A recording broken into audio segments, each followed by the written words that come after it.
Bonjour mes chers élèves, j'espère que vous allez bien. Aujourd'hui, Inch'Allah, on va vous présenter une introduction à la chimie. Cette introduction est destinée aux deuxième année du baccalauréat série sciences physiques et il est intitulé « Les questions qui se posent aux chimistes ».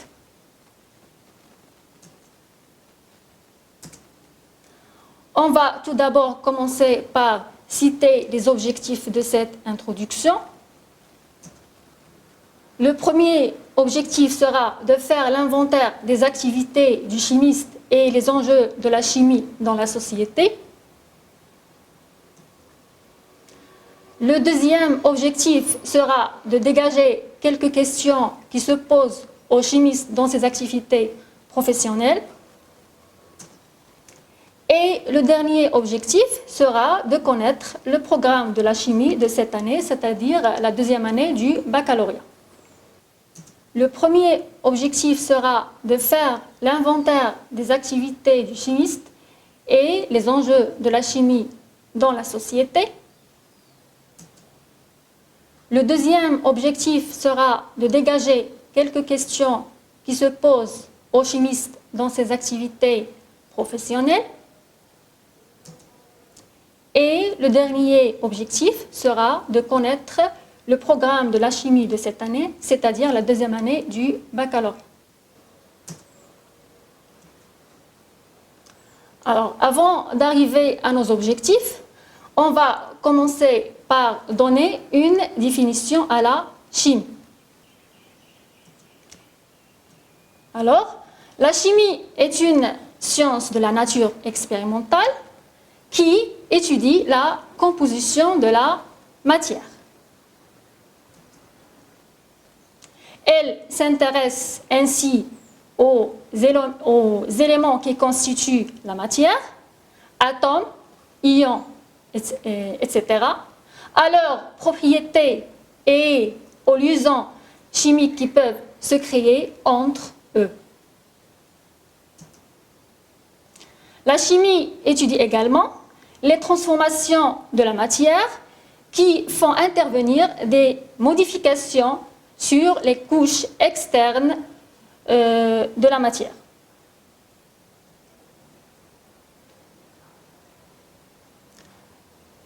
Alors, en se basant sur cette définition, on va poser quelques questions. La première question, quels sont les domaines de la chimie? La deuxième question, quelles sont les activités du chimiste? La troisième question, quel est l'impact de la chimie sur la vie quotidienne et sur l'environnement? Et la dernière question, quelles sont les questions qui se posent aux chimistes? On va commencer par répondre à la première question. Quels sont les domaines de la chimie? Le premier domaine de la chimie est appelé la chimie lourde. Elle s'intéresse à la fabrication de produits en grande quantité et à faible coût. Ces produits servent de matière première pour différentes applications industrielles. Les produits issus de la chimie lourde ont une faible valeur ajoutée et ont une large diffusion. Cette chimie est composée de deux sous-secteurs. Le premier sous-secteur est appelé la chimie organique et le deuxième sous-secteur est appelé la chimie minérale.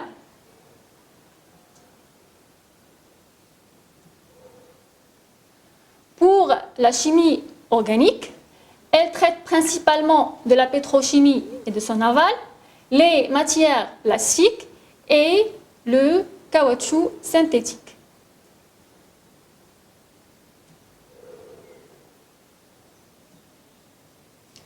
Pour la chimie minérale, elle utilise essentiellement l'eau, l'air, le sel, le soufre, les phosphates pour produire de l'acide sulfurique et ses dérivés, de la soude et des engrais.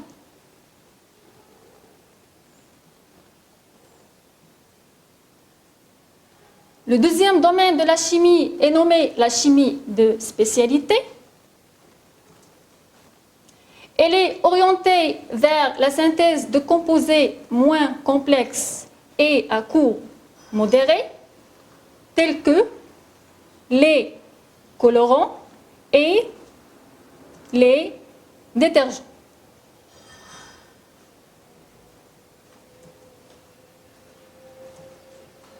Le dernier domaine de la chimie est appelé la chimie fine.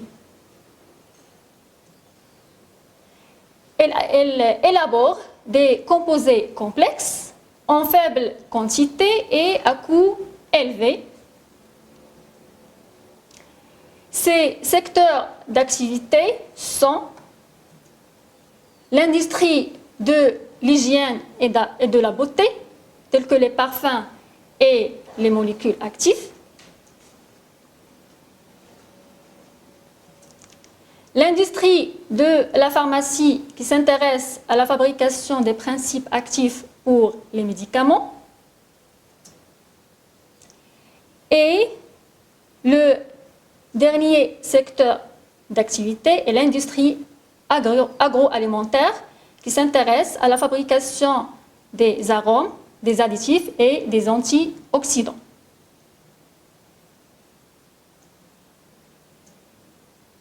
On passe maintenant à la deuxième partie. Quelles sont les activités du chimiste? Les activités du chimiste sont nombreuses et diversifiées, parmi lesquelles on cite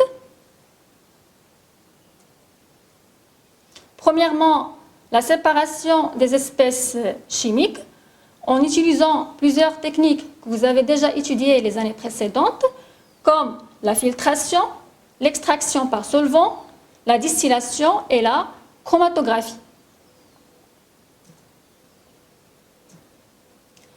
Parmi les activités du chimiste, on trouve aussi l'identification des espèces chimiques à l'aide des propriétés physico-chimiques telles que la température d'ébullition, la température de fusion, la densité, la solubilité, l'indice de réfraction, etc.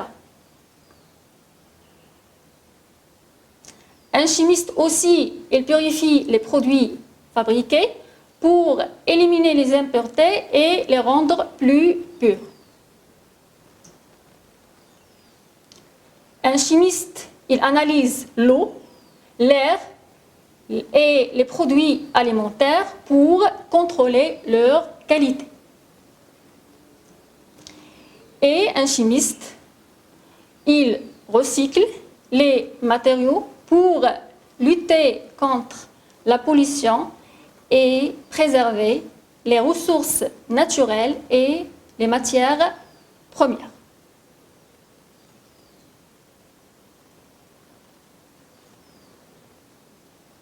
On passe maintenant à la troisième partie.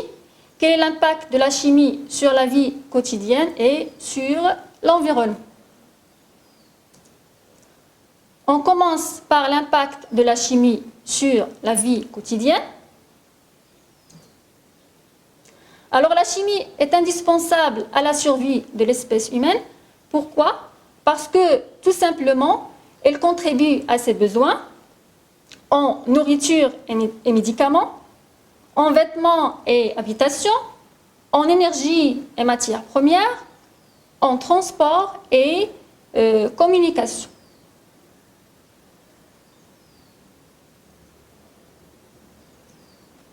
Deuxièmement, l'impact de la chimie sur l'environnement.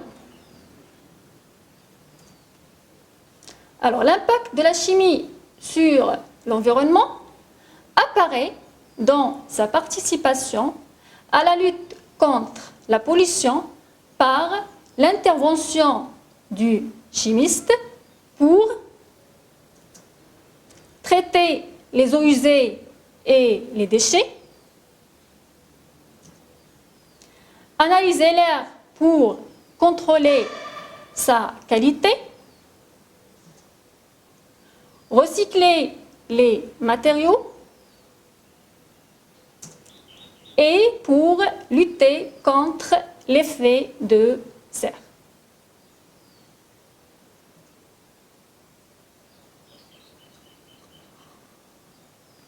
On passe maintenant à la quatrième partie. Donc, quels sont les exemples de questions qui se posent aux chimistes? Plusieurs questions peuvent se poser aux chimistes, parmi lesquelles on cite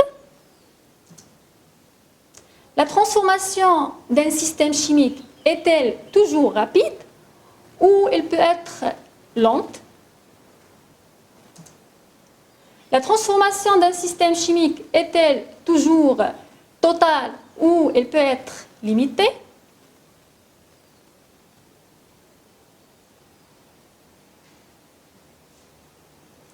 Le sens spontané de l'évolution d'un système est-il prévisible? C'est-à-dire, est-ce qu'on peut prévoir le sens spontané de l'évolution d'un système? Ce sens peut-il être inversé? Comment peut-on contrôler les transformations de la matière?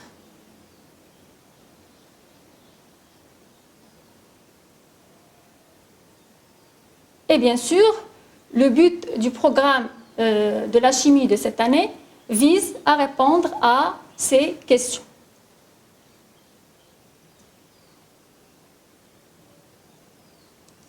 Dans la cinquième partie, on s'intéresse à ce programme qui est divisé en 4 parties. La première partie traite les transformations rapides et les transformations lentes d'un système chimique. La deuxième partie s'intéresse aux transformations non totales d'un système chimique. La troisième partie est consacrée au sens d'évolution d'un système chimique. Et la dernière partie s'intéresse à la méthode de contrôle de l'évolution des systèmes chimiques. Pour la première partie, transformation rapide et transformation lente d'un système chimique, il est constitué de 2 unités. Dans la première unité, on va étudier les transformations lentes et les transformations rapides. Et dans la deuxième unité, on va s'intéresser au suivi temporel d'une transformation et la vitesse de la réaction.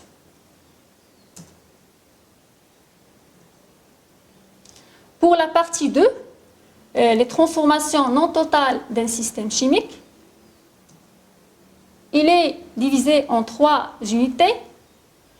Alors, la première unité traite les transformations chimiques qui ont lieu dans les 2 sens.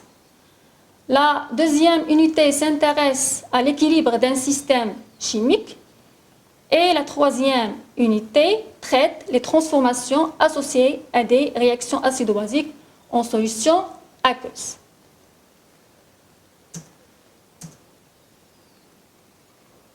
Pour la troisième partie, sens d'évolution d'un système chimique, il est composé de 3 unités. Alors, dans la première unité, on va étudier l'évolution spontanée d'un système chimique. Dans la deuxième unité, on va s'intéresser aux transformations spontanées dans les piles et la récupération de l'énergie. Et dans la dernière unité, on va étudier les exemples de transformation forcée.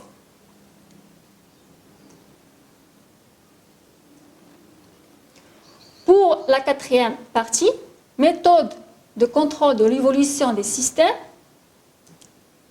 elle est divisée en 2 unités. Pour la première unité, il traite les réactions d'estérification et l'hydrolyse. Et la deuxième unité s'intéresse au contrôle de l'évolution des systèmes chimiques.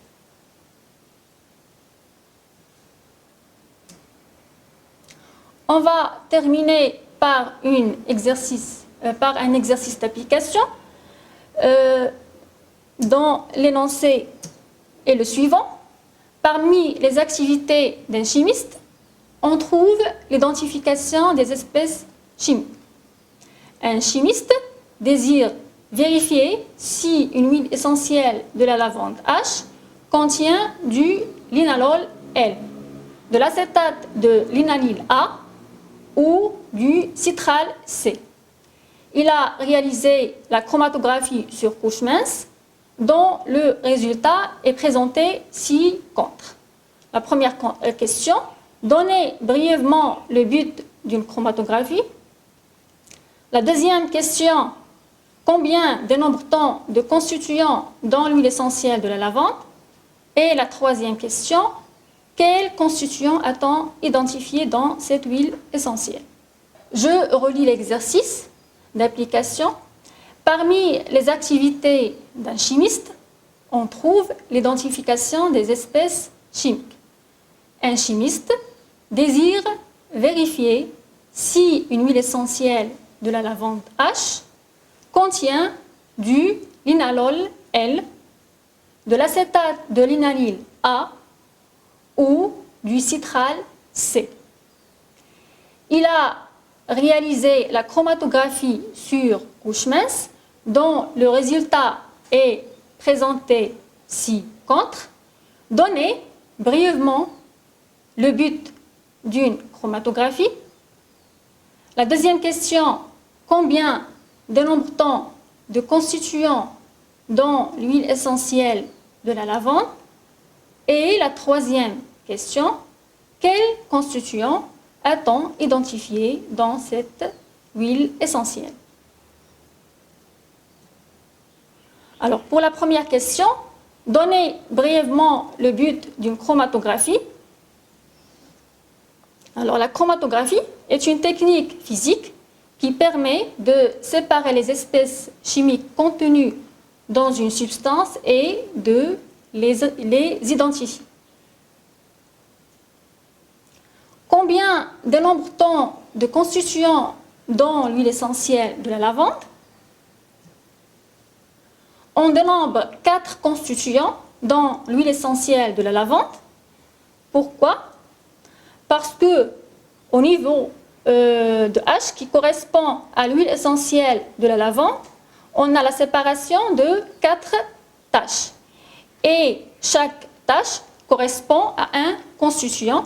Donc, puisqu'on a 4 tâches, alors on a l'apparition ou bien on a 4 constituants.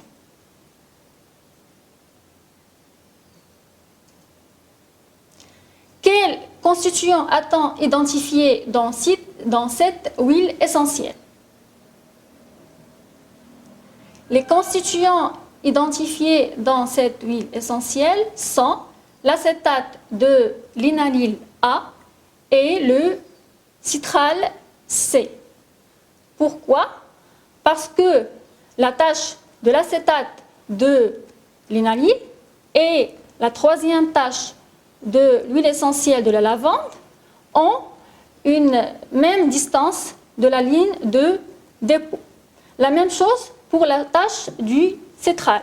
Donc, la tâche du citral et la deuxième tâche de l'huile essentielle de la lavande ont la même distance de la ligne de dépôt, et on sait d'avance que deux tâches qui ont la même distance de la ligne de dépôt correspondent au même constituant. C'est-à-dire que la deuxième tâche de l'huile essentielle de la lavande correspond au citral et la troisième tâche de l'huile essentielle de la lavande correspond à l'acétate de linalyle. Je vous remercie pour votre attention et je vous laisse avec une vidéo sur la chimie. Dans une vie quotidienne, on est entouré d'aspects de chimie et en particulier, tout le monde connaît bien les plastiques et tous les matériaux composites, qu'ils soient dans les vêtements, dans les meubles, dans les planchers. Donc la chimie est partout autour de nous, incluant les médicaments évidemment, incluant les couleurs fantastiques qu'on a aujourd'hui, incluant les odeurs. La chimie nous entoure complètement. Déjà, chez les anciens Grecs et chez les Romains, on connaissait déjà beaucoup de la chimie. En fait, ils connaissaient déjà les métaux comme le cuivre, comme le zinc, comme le fer, qu'ils avaient appris à traiter. Donc, ce sont les éléments de base de la chimie. On connaissait aussi plusieurs médicaments sans vraiment savoir que c'est de la chimie, mais c'était quand même une certaine forme de chimie. Et on connaît tous, au niveau du Moyen Âge, les fameux alchimistes qui, malgré la réputation qu'on leur a fait, faisaient beaucoup de chimie, apprenaient beaucoup de chimie, mais ils y mêlaient un peu les superstitions, des aspects de religion, ce qui fait qu'ils ont été un peu les laissés pour compte de l'histoire de la chimie, mais ils avaient progressé beaucoup. Ensuite, on connaît tous le père de chimie moderne qui s'appelle Lavoisier, qui était un Français, qui, à la fin du 18e siècle, a écrit le premier traité de chimie et elle a expliqué comment fonctionnaient les éléments de base de la chimie, les sels, les acides, les bases, donc c'est à lui qu'on doit toutes ces dénominations-là. Au cours du 19e siècle, la chimie s'est développée aussi rapidement et là, on a vu tout le développement sur la chimie minérale, la chimie inorganique, mais aussi sur la chimie organique, avec des explications de plus en plus claires comment les réactions chimiques se procédaient. Au début du 20e siècle, grande révolution qui est arrivée là, on a conçu ce qu'on appelle la théorie atomique. Là, enfin, on avait une théorie pour expliquer les bases de la chimie, comment les réactions chimiques se faisaient, et aussi on a conçu ce qu'on appelle le tableau périodique, qui est encore une autre façon de classifier les choses. Et si on continue, au cours du 20e siècle, la chimie s'est développée de façon très rapide, la chimie organique en particulier a beaucoup progressé, synthèse organique et aussi la synthèse organométallique où on liait les métaux avec la matière organique.